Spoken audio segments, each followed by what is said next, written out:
Welcome to Fit and Chips Chats. This is a podcast for women over 40 who are looking for sane and frank advice about their health and wellness, especially through menopause. I'm Amanda Thebe, the original resilient bitch and menopause guru. In my work as a personal trainer and nutrition coach, and through my own personal experience, it became obvious to me information about menopause and this curious phase of our life was so ridiculously hard to find. And that's why I started this podcast. Join me every week as I speak to health and wellness experts on hot topics that directly impact you. I've made it my mission to help you by exploding a few myths, presenting you with the facts, and hoping to inspire you to be a healthy, strong person just like me. If you like this show, please subscribe and leave a review. Then go and tell your friends, and then go and tell your husband, and then tell the neighbor. And then don't forget to visit me at fitandchips.com. And now let's get started on today's show.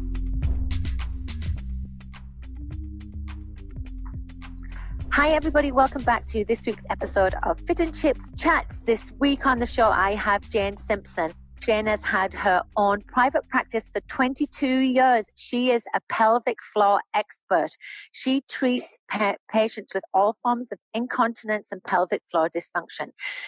She's a member of the Pelvic Floor Society. Who knew that existed? This is the first time I found out about that. The Association for Continence Advice and the International Continence Society.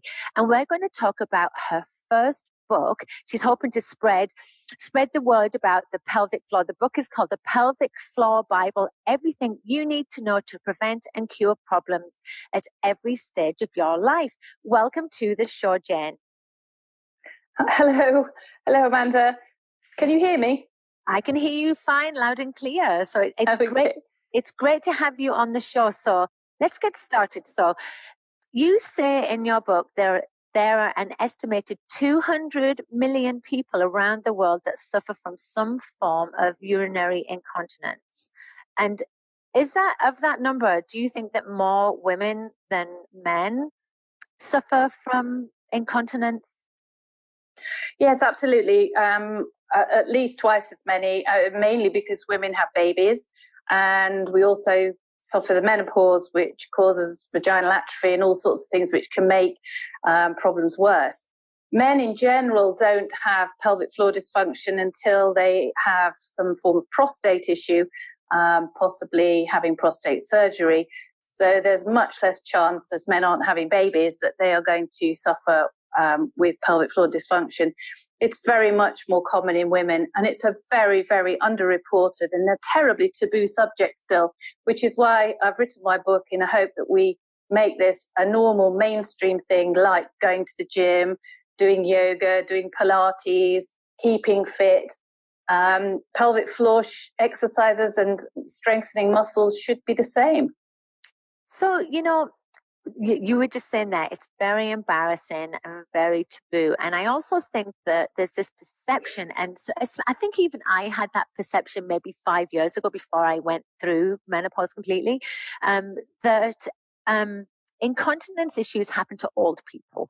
We see the incontinence pants that depends on the shelves, and we just associate those with somebody other than ourselves, when I've realized that's far from true, right? And I've struggled with incontinence myself. And this is after having children 15 years prior. I never expected it to happen to me, and I was absolutely devastated by it.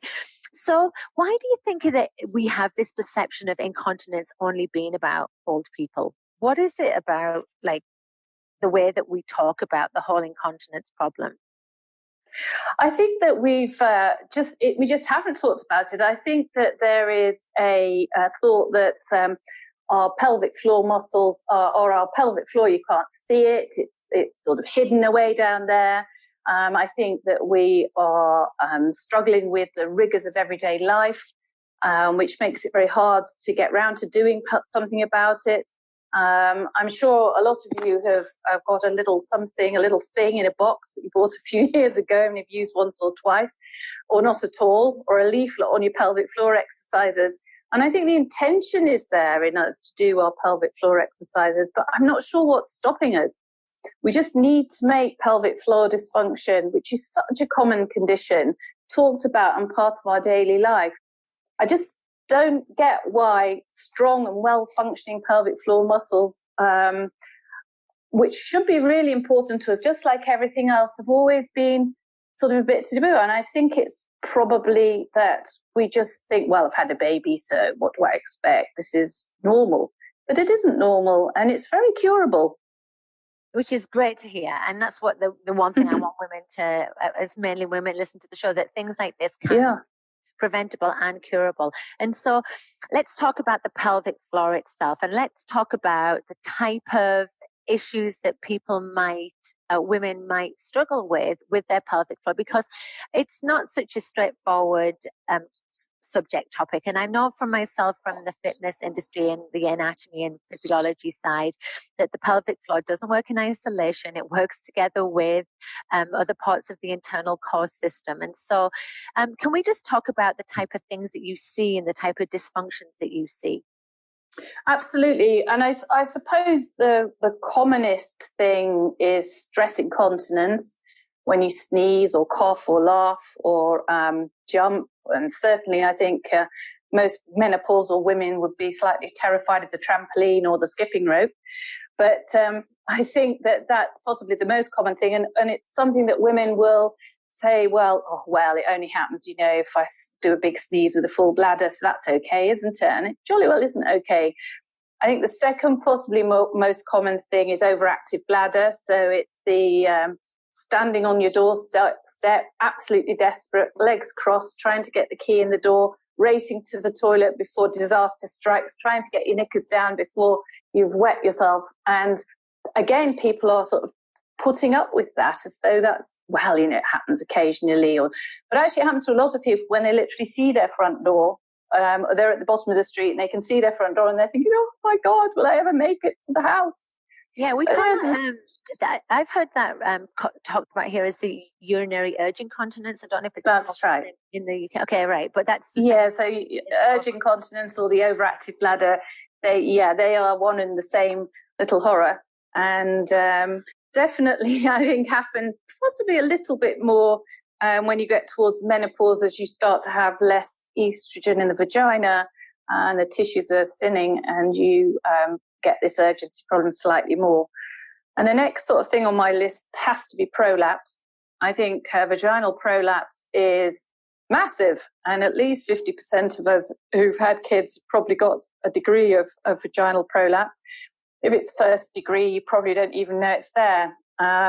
But putting extra strains on the pelvic floor when you have a little bit of prolapse could turn a first degree prolapse into a second or a third degree one, where you are then in trouble. But again, lots of things you can do about it that don't involve surgery. And I think people maybe are afraid. They think they've got a prolapse, it's an operation. And there are now lots of things out there like vaginal pessaries, which can be used. I had a patient actually who walked Hadrian's Wall with a vaginal pessary. She had quite a significant prolapse.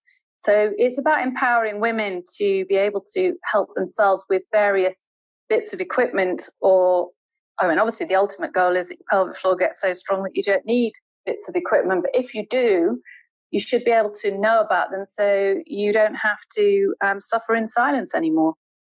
I know that when I had incontinence through perimenopause, and I didn't have it after my children. Mm-hmm. Years later, I had it through perimenopause. I felt like I was educated enough in the system of how the pelvic floor works in conjunction with everything. I didn't have diastasis rectus. I didn't have lower back issues.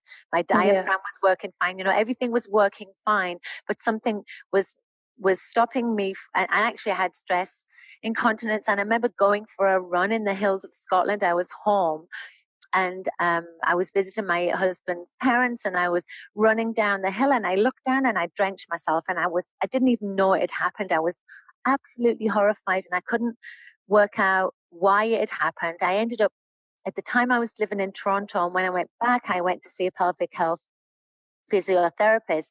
And the only way I could actually identify what the problem was because I had something tangible, like an internal exam. And for me, it was actually, I was hypertonic. In my sphincter, like my glutes were too tight. And so I couldn't actually activate my pelvic floor properly. It was interesting. And I know that if I'd have done traditional Kegels, I would have created more tension and instead of actually trying to release through the areas that were causing me problems. And so I am like a huge fan of pelvic health physiotherapists. I think every woman should just get one free in the post. I think everyone I think so. Have access to that. Well, so that I think was going to be like my next type of question. Like, is there like there isn't a one size fits all in like from the stories I've heard women, give me, but like, is there something that every woman should be doing that would help them? Doesn't matter what their issues are, or is it literally down to each individual? It's a good question, and that in my practice is what I do, which is to tailor what I do for each individual. And sadly, I think there's so many women with pelvic floor dysfunction that they can't all see someone, or don't all want to. They maybe want to make their own way. And I think that I'm a very big fan of tools and gadgets to do with the pelvic floor. So easy things are, there's an app called Squeezy, so that can help you do your Kegel exercises. The problem with that is, are you doing it right? Yeah. And that is a big, big issue for me. Are you using the right muscles? And so I've tried in my book to give really good hints about things that, you can do. Like, for example, put a tampon in your vagina and try and pull it out and see if you can, do a tug of war. Maybe try to put your finger in your vagina and squeeze it and see if you can feel the pelvic floor lifting. Yeah. Simple things like that. But otherwise, there are lots of things that are out there on the market. I mean, the most expensive one is the LV Trainer, which has a great biofeedback. You use it with your mobile phone, and you have an app that when you contract, you put the LV in you. When you contract, you follow a 5-minute program. And I think that for the modern woman is fantastic. 5 minutes, you follow the program. You don't have to plan anything. You just do what it tells you, and then it tells you how you're doing over time. And I think we all like biofeedback. We're all with our Fitbit and things like that. That's what the modern world is like. It's not like the days of Arnold Kegel, where he gave everyone something called a perineometer, and you inserted the probe into your vagina, and it had a dial which looked a bit like a car speedometer. And he got his ladies. So remember, we're now in the 1950s. He got his ladies to use it for 20 minutes 3 times a day. Now, if we think of the modern woman, I'm not sure that we've all got 20 minutes 3 times a day to insert the perineometer and contract our pelvic floor muscles. But if we have something that's doable, that's the important thing. It's doable. Are you using the right muscles, and are you doing it often enough? And if you can get those three things right, you will improve your pelvic floor. So vaginal weights, for example, that's a great bit of kit that's really easy to use. It's not expensive, and it's vaginal weightlifting. You can do it in the shower in the morning, and off you go. Then you don't need to think about your muscles again for the rest of the day. And if your muscles are really, really, really poor, then electrical stimulation is the way to go. And, I have lots of patients who, when I examine them, can't make any pelvic floor effort at all. And there's no point whatsoever, like you say, telling them to do their pelvic floor exercises or their Kegels, because they can't. And so if you use a vaginal electrode and stimulate the muscles, I mean, obviously some women can't do this, but the majority of women could if required. So if when you put your finger in your vagina and try to squeeze it, you can't feel anything whatsoever, maybe electrical stimulation is the way forward. And I think at that point, probably a trip to the women's health physiotherapist or the continence specialist like me would be the way forward, because you just need probably a bit more guidance. But there are some...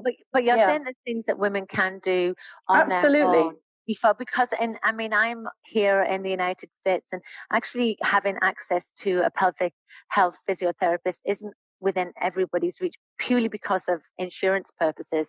We have direct access in a lot of states that allows us to go directly to a physiotherapist without a referral from a doctor. But then if the insurance doesn't cover them, it can be quite challenging. And so I know a lot of women are like really struggling to find the right thing to do for them. And for me, historically, I've lived through the age of like badly instructed Kegels.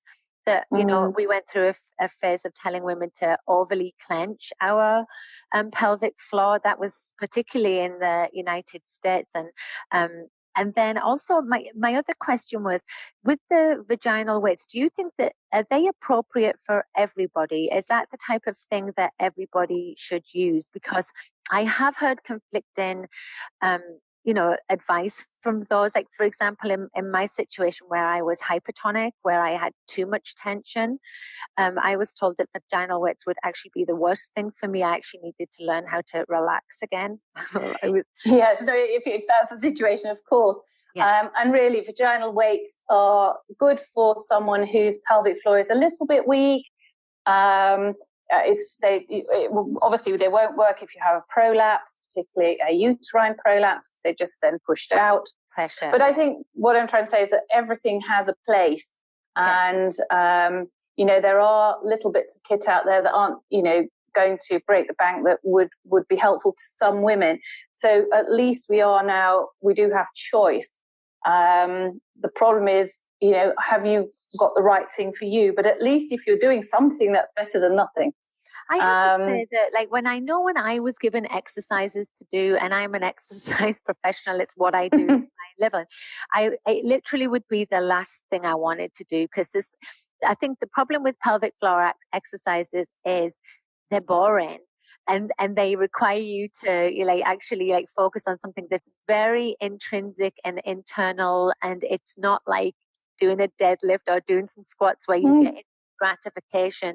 It feels very it almost feels like you're not doing anything. I understand it clearly is, which is, I think, probably why the biofeedback tool does work, because you're actually getting results. And I think we're a results-driven community, aren't we, in general? We are.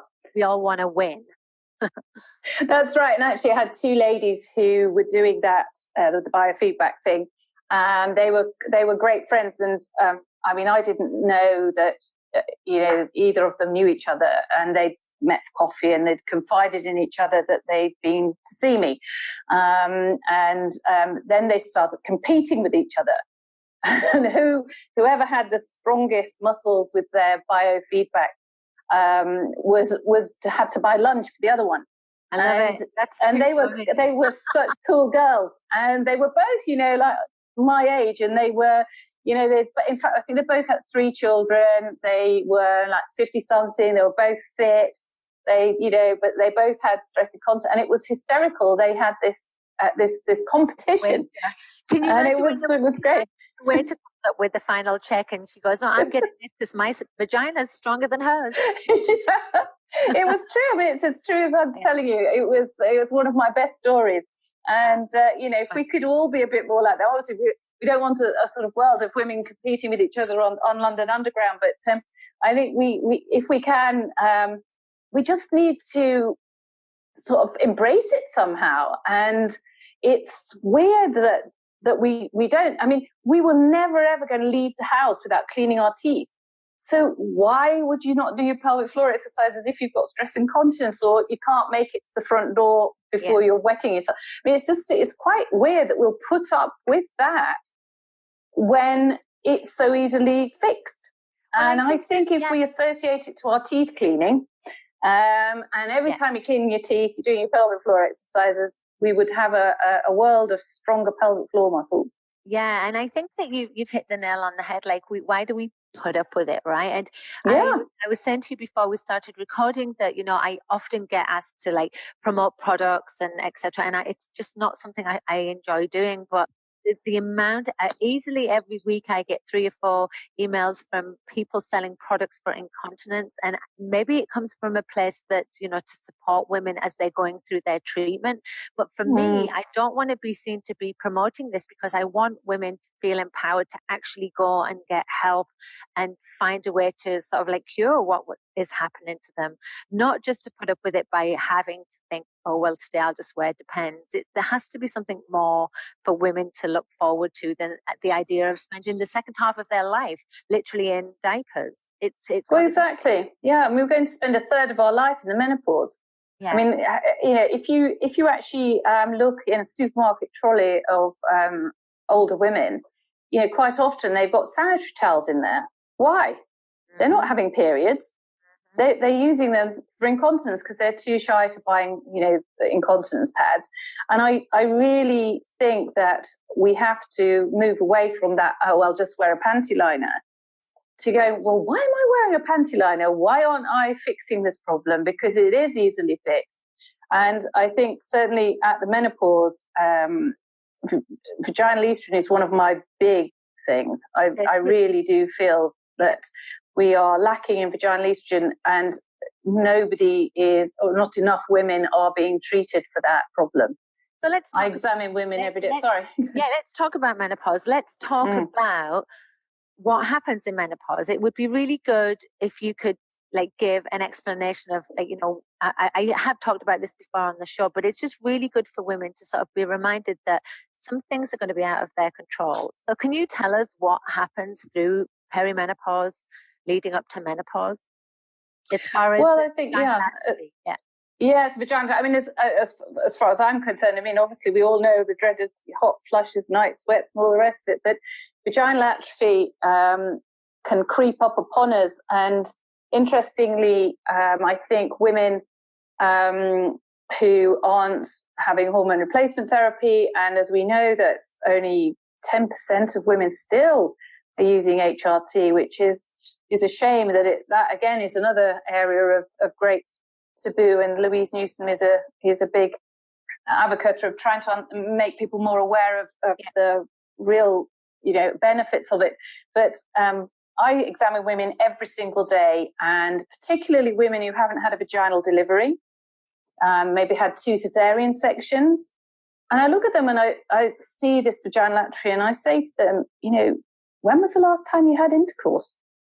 And they will say to me, oh dear, no, I've stopped. It's too painful. Haven't done it for 2 years. My husband, he doesn't really mind. Well, and I say, well, do you want to have intercourse? And they're like, well, yeah, I'd like to, but, it's so painful. I'm never doing that again. And I said, well, how about using some vaginal estrogen maybe? And, with some vaginal estrogen, some good pelvic floor rehabilitation, I honestly have restored lots of women's sex lives. And that is a great joy to me, to think that, we've just given up on our sex lives because our vaginas are atrophied. I mean, that's just shocking. And it hurts and it's painful and it can cause, other problems. And I think, and I think that, so what we know in perimenopause is the estrogen starts to decline. It's the integrity of the muscle, right, that breaks down. There's a sense of atrophy to the skeletal muscle that happens, right? But what I wanted to sort of talk about is that the bladder itself doesn't go through the atrophy. As far as I understand, the smooth muscle, the organs, isn't impacted, but it's the muscles surrounding that support the bladder. Is that correct? Yeah, so your bladder isn't going to suffer from it, although some women do suffer with the, as you call it, urge incontinence more at that time, really more because the vagina has struggled with atrophy. And I think as intercourse then becomes more difficult and uncomfortable, it can set off sometimes more urinary tract infections, for example, and painful intercourse, and also the urge to run to the loo more frequently, which can be really helped by vaginal estrogen and pelvic floor rehabilitation. And a lot of women are just really struggling along completely unnecessarily. Yeah. And the thing is that we know about the localized estrogen is that most women can use that regardless of their situation, because it really is localized, right? It doesn't get into That's right. Their system. Yeah. And I think that I know women who have gone through cancer and radiation and have not been eligible to do HRT, yet they still can do the localized estrogen, and that's really helped them, because I think those women as well are a little bit of a forgotten yes group. they are. And I think that is certainly something you need to discuss with your breast surgeon, or if it's been breast cancer, or your doctor, but quite often it's absolutely fine. And I think that's just lack of knowledge by local doctors, possibly, and they don't want to put any risk for the patient, so they say, oh, no, you can't use that. But I think you should take that further and absolutely check with your consultant whether or not you are able to use it, if it would benefit you. Yeah. And so a woman has incontinence problems. She's really embarrassed about it. She's probably not even telling her husband, because we tend to be private in that way, and she doesn't know what to do about it. What are your suggestions? I mean, clearly buy the book, because there's a ton of information in there for them to help them. But like, if a woman goes to her GP, it can be intimidating to start with. A lot of women don't want to put themselves out there in front of the doctor and admit to something like this. But who should they be talking to? Who should they be asking for a referral to? Like, have you got any guidelines for helping women in their appointment scenario with their GP? I think, first of all, we should talk to each other. I think women need to empower each other to make this a much more normal thing to discuss. And, as I said to you, there's a 2-page spread in today's Times newspaper. And so all those people who bought the Times newspaper today are reading this and thinking, oh my God, this is something. And then maybe telling their friends, did you see that piece in the Times? Because it's something that we just don't discuss. And quite often women come to me and they say, all my friends are asking, find out what happens when you go to see Jane. And so if we can start talking to each other more, then you'll be more empowered when to go to your GP. I had a patient actually who went to their GP, all plucked up with their courage to say that they had this problem. And when they got there, it wasn't the normal doctor. It was a locum doctor, a sort of youngish, Adonis. And she just said, I've had this terrible earache. And I said, yeah, no. And then she made an appointment to see me, and she said, you cannot believe what is wrong with me. I just couldn't say it to this chap. But I think possibly if you're embarrassed, then go and see the female partner. Yeah. I think women have got to be more sympathetic to women. That is not against men. I don't think that at all. But I think, women doctors who've had children will be more, it's definitely more empathetic, because they understand that they've been through the process. And I think I'm hoping that in the next few years, we will have more women's health physiotherapists. Yeah. We will have more doctors who have a special interest in the subject. And actually, the more women are asking for help, the more hopefully they will get help. And as I say, my book is a good start, because it goes through the whole process. And in fact, the very first Amazon review, which is just so heartening, is a woman who said, I got your book on the Kindle and I've read it, and I thought something was wrong with me, but I didn't really know what it was. And I now know I've got a dry vagina and a bit of a prolapse, and I'm going straight off to my doctor. So thank you very much. Brilliant. And that's what I was going to say. Education is key in all of this. That's it. Clearly, I talk about menopause all the time, but I mean, and this is a big part of it. And I think that if a woman feels empowered, even if she just goes in with the book or says, listen, I need a referral to a pelvic health physiotherapist, I need to speak to somebody about incontinence, like actually just go in and ask for that rather than having a conversation. I feel as though I understand why women don't want to talk to male doctors, because you can't make somebody feel empowered and confident when they're utterly embarrassed and ashamed. It doesn't matter if you're telling them not to be ashamed. I get that it can be anxiety inducing. And so if a woman goes in and at least is educated and say, I can't leave here without this referral, I need to see a specialist, that's at least getting them on the right track to seeing someone who's going to be empathetic and understand what's happening. And I mean, because what I wanted to ask you about before we start finishing up is the surgery. Like, I know a lot of women that have just said, I can't do this, I'm going for surgery, I'm just going to, and it's an option that's given to women often. Do you think it's a lot of these surgeries are unnecessary, Jane? Surgery at the moment is a very difficult topic, particularly for stress incontinence, because there is a ban of mesh-related products. So the simple procedure called a TVT, tension-free vaginal tape, at the moment is they're not allowed to perform it. So it's actually quite a major operation called a Colpo suspension that's required to cure stress incontinence.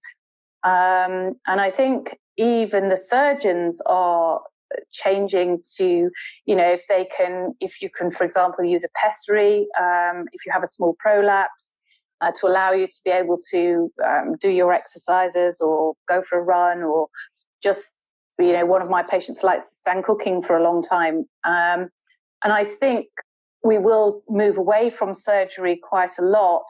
Well, at the moment we have had to because of this problem with mesh. So there is no quick fix for stress incontinence surgically. I mean, I do recommend people use, for example, like a large tampon in the vagina, or there are various things out there in the market for trying to apply gentle pressure to the urethra if you want to do some physical exercises. So, I think absolutely we will start to move away from surgery. And as I say, the surgeons I work with, I think, are doing less and less operations. And I see a lot of patients who come to me who've been to the surgeon who say, well, I just thought he'd give me an operation and he sent me to you. So I think that's good. That has to be good news. Has to be good news. I think what's really important as well for women, and I think a lot of women are starting to become educated, is that incontinence is something that can be prevented and cured, because the pelvic floor is actually a group of muscles. And I think that's what a lot of women don't truly understand. And then that knowing that this is a muscular issue a lot of the time that can be helped with either the pessaries or the vaginal estrogen, but they can be strengthened. And the whole absolutely the pelvic floor is its skeletal muscle that has the ability to be able to actually build up again and get strong again. And so to me, even if it takes quite some time for that to happen, because strength takes a while to build, of course, there is a light at the end of the tunnel, because we're saying to you, this is muscle, and muscle integrity can be changed with exercise, right? And so it can. And that's one of the things that I think should give women hope, rather than just going, I've got incontinence, I'm going to just have to wear pads. No, you can change the whole conversation around it now, right? You absolutely can. And, if you think that we are going to live longer, as I said earlier, we're going to spend a third of our lives in the menopause. And, grannies are running marathons. There is no reason why, if you can train to run a marathon at 75, you can't train your pelvic floor muscles to stop you leaking. And we really must, as women worldwide, empower ourselves to doing just that. And that's what I've spent the last 23 years doing, beavering away quietly in my little practice. But I now hope that this really is, the future for us is changed. We don't leak when we sneeze anymore. We go, no, actually, we can fix that. Yeah. And we get on and fix it. And so, like moving on from that, just saying about strength work, like you're a big proponent of like women getting strong, right? Like whether that be their running or their weights or something, you want women to be strong. And so I'm going to end on a question, and you know what it is. Should women over 50 do a plank, Jen? I think women over 50 should do exactly what they like. They should just be careful of the pelvic floor. I'm a pelvic floor expert. So for me, the pelvic floor is the most important thing. And if your pelvic floor is really, really weak, you should try to strengthen that first, and then you can go back to doing your planks as often as you like. Yeah, work on the problem and then build yourself back up. Of course, I think so. Everything's about progression and individualizing it to yourself. I think that's it. It has to be an individual thing. And, if you've got a prolapse and you're doing sort of serious core work, you should just be a little bit careful and try to work your pelvic floor first and then go back to, the core strength as well. Because the pelvic floor is the bottom of the core. We need all 4 bits of it.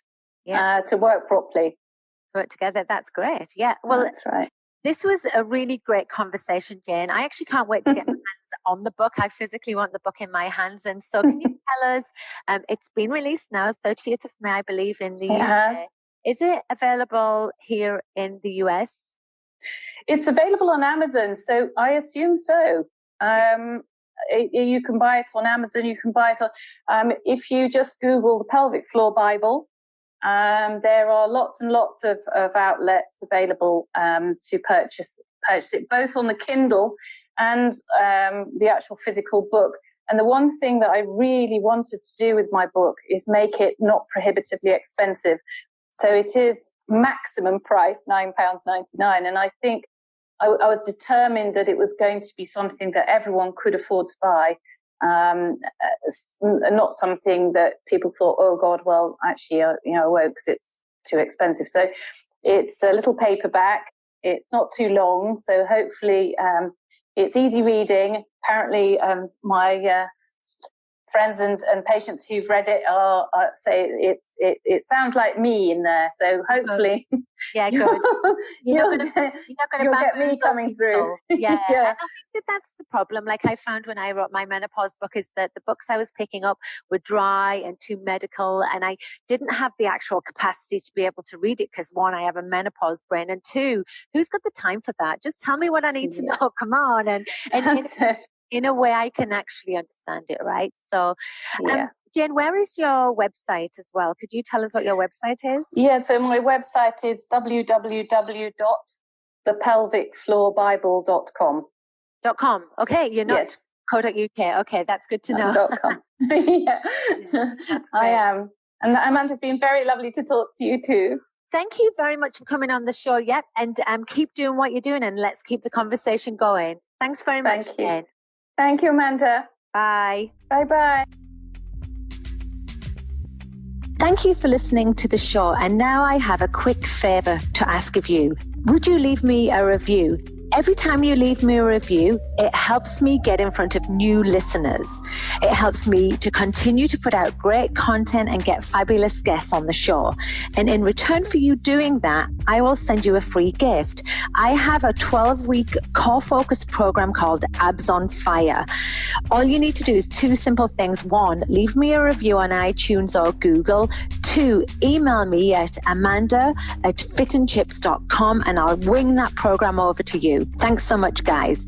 The views and advice expressed in this show by myself are not a substitute for conventional medical service. No information here should be interpreted as a medical diagnosis, treatment, or prevention of any disease. If in any doubt, always contact your healthcare provider. Thanks so much for stopping by. Take care. Bye.